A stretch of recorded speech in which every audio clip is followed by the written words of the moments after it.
Ќе поразговараме со председателот на Сдруженијето за ридско-планински активности Рок-н-рол и добра чашка, или скратено Велосипед 2015, Душко Димковски, во врска со повеќе активности околу планинскиот велосипедизам, кој што станува се поактуелен спорт во општина Прилеп.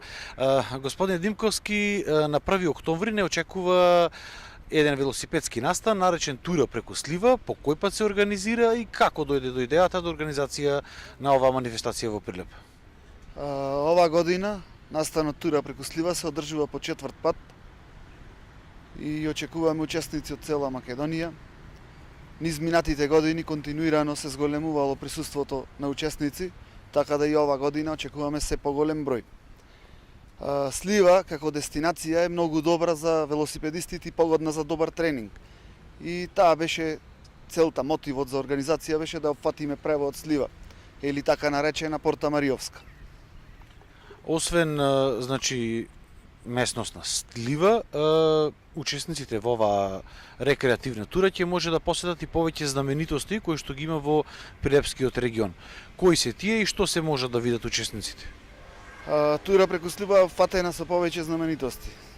Самиот старт не води низ селата Волкосело, Чумово, Штавица. Штавица е село со многу знаменитости, како историски, така и од поново време, така наречена Мал Холивуд. Че поминуваме покрај црквата изградена за филмот на Прашина, односно пред дождот на Милчо Манчески. Ги офајќаме Горно Мало Штавичко и Карпата Света Петка, која нуди прекрасен поглед кон Пелагонија и над селото Штавица. Попатни се летниковецот Слива, кој ние го градиме во овие изминати 3 години и се уште ќе го градиме во иднина. Преводот Слива, па ги опфаќа селата Бонче, Подмол и местноста Павла Чука, каде што се најдува кралската гробница. И поминуваме ни село Марол и се враќаме во Прилеп. Турата е 55 км, тежина е 8 од 10. Исто на Тура преку Слива имаме годинава новитет, мала тура за помалце спремни велосипедисти, која е само до летниковецот Слива и назад, односно 33 км. Дали ќе имаме учесници од странство или сите се од Македонија? За сега немам најави за учесници од странство. Остануваме на наши учесници македонци. Освен Тура преку Слива, како здружение започнавте да ја организирате за прв пат и така наречената Дервенска тура. Што се опфаќа таа и како дојде до реализација на уште една планинска тура со велосипеди во Прилеп?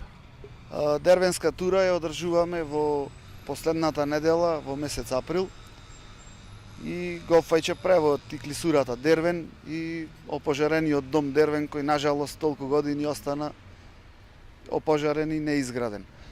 Опфаќа местноста Кукул и камената Баба, поминуваме низ Рудниците Сивец, тоа е атракција во велосипедизмот планински во Македонија, че ни една тура нема посета на Рудник.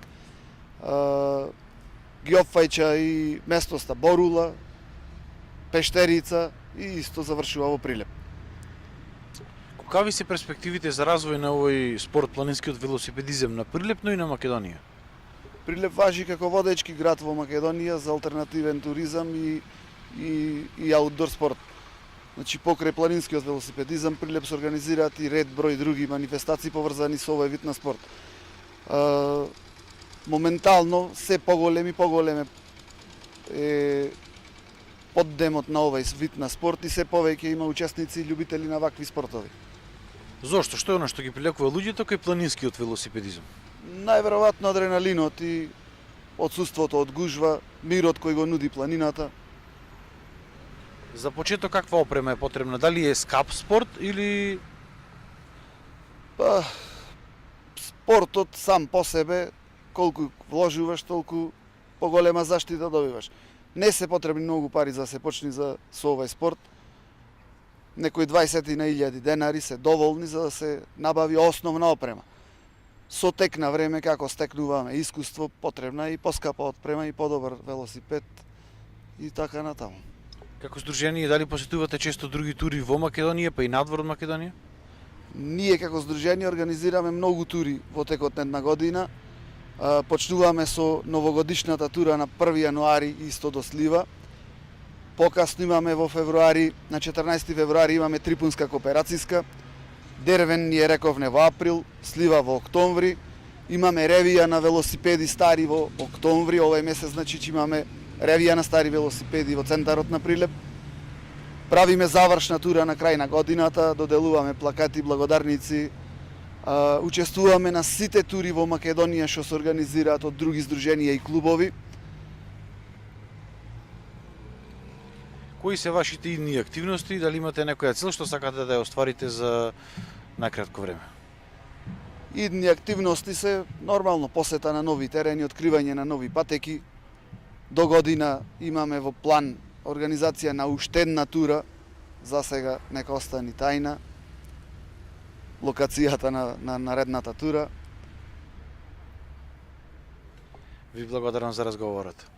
Тоа беше разговорот со председателот на Сдруженијето за ридско-планински активности Рок-н-рол и добра чашка или скратено Велосипед 2015. Се надевам дека се запознавте со активностите на планинскиот велосипедизам во општина Прилеп.